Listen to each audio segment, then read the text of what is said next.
ان کو ملنے کے لیے ہیرو کو ڈھونڈنے کے لیے جانا پڑتا ہے پھر ہیرا منڈی. بریک کے بعد ہمارے چونکہ مہمان ہمارے ساتھ ہیں، ذرا ان سے انہی کی ریلیونٹ فیلڈ سے ریلیٹڈ کچھ نہ کچھ باتیں کر لیتے ہیں. طاؤل حق قاسمی صاحب نہ صرف ایک مائنہ صحافی ہیں بلکہ ڈرامہ انڈسٹری میں انہوں نے بڑا ایک نام کمایا ہے اپنے مختلف ڈرامہ نکھاری کی حیثیت سے. اور دوسرا یہ کہ ان کے بارے میں یہ کہا جاتا ہے کہ طنز و مزاح میں بھی ان کا کوئی ثانی نہیں ہے. قاسمی صاحب، اپنی فیلڈ سے ریلیٹڈ ایک ایسا پروجیکٹ جو آپ نے کیا ہو اور آپ کو بہت پسند ہو. ویسے تو بنیادی طور پہ مجھے 55 سال ہو گئے ہیں. ہوتا تو وہ کالم ہے، لیکن اس میرے کالموں میں بہت سارے ایسے جو پیور طنز و مزاح ہے. لیکن ڈراموں میں جو مجھے خود بڑا پسند آیا، اور آپ کو بھی یقیناً ہوگا، خواجہ اینڈ سن جو تھا میرا ڈرامہ، ہاں وہ مجھے لکھتے ہوئے بھی مزہ آیا تھا. اور جب وہ یعنی اس کی پروڈکشن ہو رہی تھی اس وقت بھی ہم انجوائے کر رہے تھے، اس کے ہر سین کو انجوائے کر رہے تھے. علی اجاز اللہ تعالیٰ نے مغفرت کرے، کیسا کمال کا انہوں نے کام کیا اس میں. اس کے علاوہ میرا ایک ڈرامہ تھا شب دیکھ، اس میں کاکا منا تھا. ہاں، کاکا منا کریکٹر بھی بہت زیادہ ان ہوا تھا. وہی نا کاکا منا، وہ میرا ہی کریکٹر تھا. وہ ایک تھا اس میں انکل کیوں، وہ بھی تھا، وہ ہر بات پہ کہتا تھا کیوں. اس میں بڑے سماجی سوال میں نے اٹھائے تھے بہت سارے. اور دیکھیں یہ اداکار بھی اس زمانے کے کیسے تھے کہ علی اعجاز کو میں نے دکھایا تھا اس ڈرامے میں کہ وہ دیہات سے آیا ہے اور اس کو کمپلیکس ہے اس بات کا، اور چنانچہ وہ ٹوٹی پھوٹی انگریزی بولتا ہے، انگریزی گانے سنتا ہے اور وغیرہ وغیرہ، لیکن آیا تھا گاؤں سے بالکل.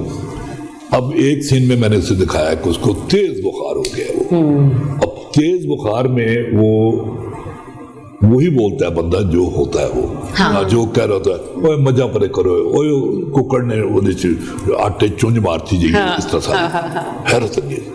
جب وہ سین ختم ہوا تو میں نے علی اعجاز سے کہا، میں نے کہا شاہ جی کمال کیا آپ نے، کمال. اچھا، انہوں نے میری اپریسیشن کو لفٹ ہی نہیں کرائی. اچھا، کچھ نہیں. 15 منٹ بعد میرے پاس آئے، کہنے لگے قاسمی صاحب وہ سین جو میں ہون نکلے ہیں.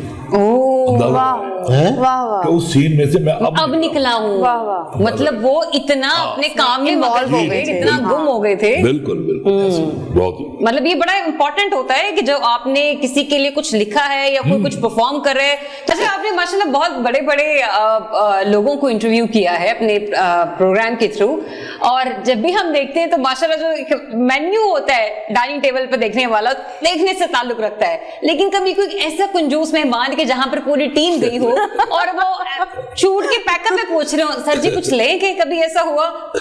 یوزلی جو پولیٹیکل، مجھے لگا یوزلی ایسا ہی ہوتا ہے. یوزلی جو پولیٹیکل لوگ ہیں ماسوائے ایک دو ایکسیپشنز کے، اچھا، ان کا دسترخوان بڑا وسیع ہوتا ہے. ایکسیپشنز میں بتا دیں تو مہربانی آپ کی، تاکہ ہم بھی نیکسٹ ٹائم شوٹ پلان کرتے ہوئے اپنا روٹی ٹکر گھر سے لے کے جائیں. سب لوگوں نے ٹیبل دیکھے ہوئے ہیں، سب کو پتا ہے کہ کس کا ٹیبل بڑا تھا. اچھا،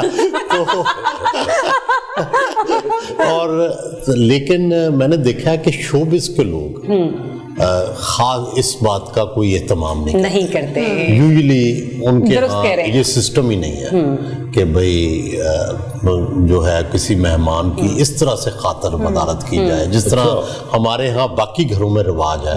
شوبز میں یہ رواج نہیں ہے. عجیب بات ہے. یہ میرا خود کا ایکسپیرینس رہا ہے قاسمی صاحب. تبھی میں نے ان سے کہا کہ کبھی آپ پیک اپ پہ ہوں اور پھر آپ کو کہا جائے کہ کچھ لیں گے، تو وہ پوری ٹیم صرف گرمی کا شوٹ، پسینے سے بری حالت، 3 سے 4 گھنٹے شوٹ چلا. اور جب ہم لوگ، میں نے بھی ہیوی سے کپڑا جوڑا میں نے پہنا ہوا اور میرا بھی گرمی سے برا حال ہے سر. ٹھنڈے پانی کی بوٹل ہمیں اس وقت ملی ہے جب ہم لوگ گھر سے باہر جا رہے تھے. ایک تو دیکھیں گزارش یہ ہے کہ جو شوبز کے لوگ ہیں نا، ان کا لائف سٹائل عام لوگوں کے لائف سٹائل سے بالکل مختلف ہے. ان کا بیہیویئر عام لوگوں سے بالکل مختلف ہے. مختلف ہوتا ہے، اچھا ہوتا ہے یا برا ہوتا ہے؟ برا. اچھا